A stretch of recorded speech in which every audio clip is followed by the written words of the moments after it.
I'm Cascade, and I am an electronic music producer, songwriter, remixer, artist extraordinaire. Whatever. A guy who likes to make music.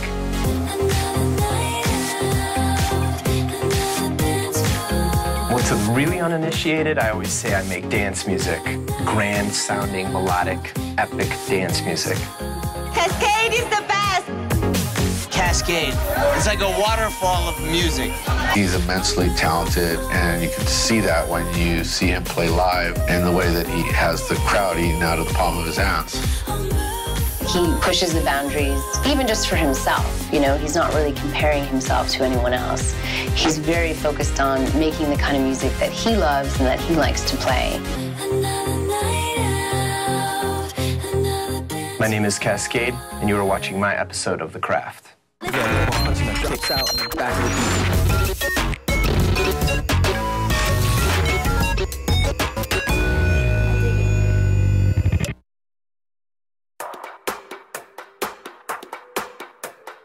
My perspective early on was definitely shaped by experiences that I had going out to nightclubs, because it was so fresh and it was so new. I heard a DJ when I was 15, and he was playing kind of crazy mix of like new wave stuff like Ministry and Skinny Puppy next to early house records, acid house records. That's really when I started piecing it all together. There was a large movement with this stuff. Although it was underground, it was really happening. This is kind of like a magical time. I mean, it was the birth of a scene that I'm still influenced by. 20 years later, here I am, and it's like, it's global.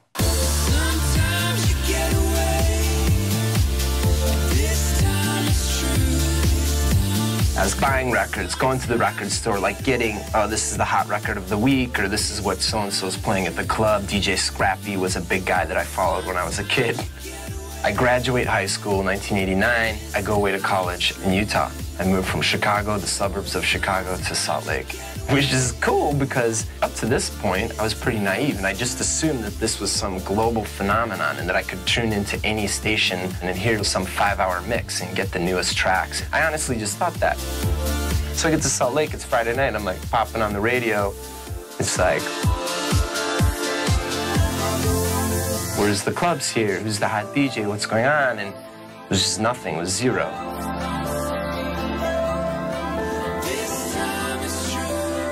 I think it took me moving from Chicago to Salt Lake to be a participant. I never really was motivated in Chicago because there's so many people spinning records and making great tracks, and like, I'm just some kid buying records in the record store. When I moved to Salt Lake, I realized if there's gonna be any type of scene here or any house music at all, I'm gonna be the guy playing it. So I was like, all right, I got these cratefuls of records. I understand the concept of DJing. I rented a DJ setup, and that's kind of all started. Next thing I know, like 2 weekends later, I'm playing another party and another party and another party. Just kind of went like that. So I first started making the transition from DJing to making music pretty early on. In '95, I hit up my first club for residency. I went to a club owner and I said, what's your slowest night, dude? He's like, Monday's the worst. I went in there and we started packing out money. The club night worked. I was making money and I started buying studio gear. And I understood the concept, and I'm like, I'm musically inclined enough to do this.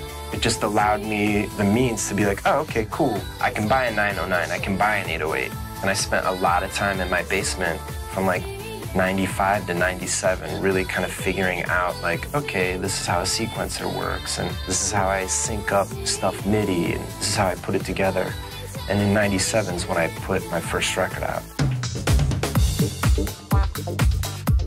I moved to San Francisco, and I got a job at Home Records because I wasn't really DJing. I moved to San Francisco. Nobody in the city knew me.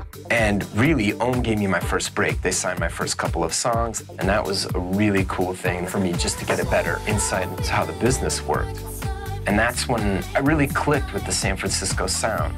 The city was just going nuts. I was going out like 4 or 5 nights a week, hearing all this new music, totally inspired by what was happening. And then I was just like, man, it's all kind of coming together. It was like the Chicago roots and then like this more musical West Coast deep stuff. It was just all kind of making sense to me at that point. And that was the first time that I realized, like, I could do just more than a record. I could put together an album. I think he's created his own subgenre of music.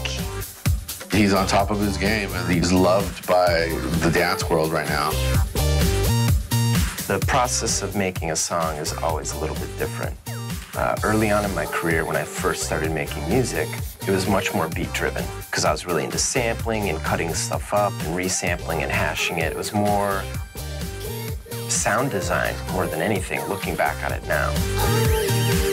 But once I kind of got the hang of that, and kind of after my experiences in San Francisco, where I realized, oh man, I should really become more of a songwriter, became, I've got this cool idea that I want to write something about. And I'd carry a notebook around. So when I sit down in the studio, I have a book full of ideas, or hopefully it's full, or there's usually something in there. So I'll make a bed of music, come up with an idea. Typically, once it's fairly rough, and I've got some kind of sketch of how the music's gonna go out into the computer, I'll lay down a scratch vocal. Usually I get the melody down first, I hum stuff into the mic and get something kind of close, like I want it to sound like this melody will work, and I mess around with that, cut it up, get it to a point to where I like it. But as some people might know, I've never actually sung on one of my own songs before. So at that point, I hire a vocalist to come in and give it life. Even though I started out as a vocalist, that's really what inspired me in the beginning. Choir and all those, you know, coming from church, singing at church, joining choir and doing that, I was inspired as a vocalist. I've never had the confidence to sing my own record.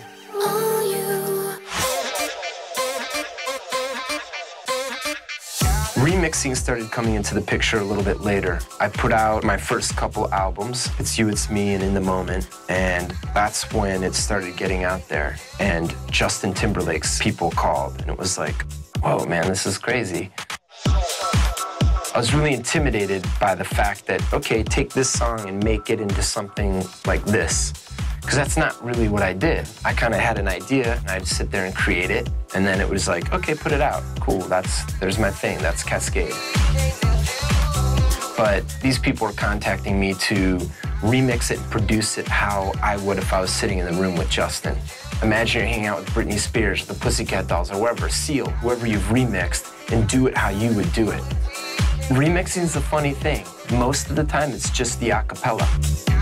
And I think a lot of people don't understand that. It's like, dude, I'm recreating this entire song. I'm not getting like little bits and pieces or whatever. The security is so tight with all the file sharing that a lot of these labels are super tight. But when they're cool, they'll actually send me the session. I've seen a lot of sessions that Timbaland's done, and I can see how they're working inside of Pro Tools, and it gives me ideas. It's like, oh man, that's a cool trick. I'm gonna try that the next time I'm producing vocals, or oh, this is how he's making his beats. And it's kind of cool. A Pro Tools session gives you an insight to how other artists are working or how they're producing the track. So, I mean, I always ask for the session. Sometimes I get it, sometimes I don't.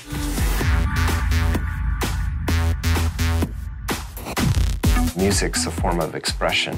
I'm just putting it out there. It's like I make these songs, I go out and I perform. That's just who I am. That's what I enjoy doing. I would be doing this on some level, no matter what. If it wasn't what I made money in, I'm sure it would be like a really crazy hobby that would drive my wife crazy, you know, like rooms full of records in a really expensive studio and one of them shoved in the garage or something. I don't know. So in the future, I don't know, just kind of enjoying and looking back, and hopefully I have a lot of good memories about all the madness that's gone on around this thing.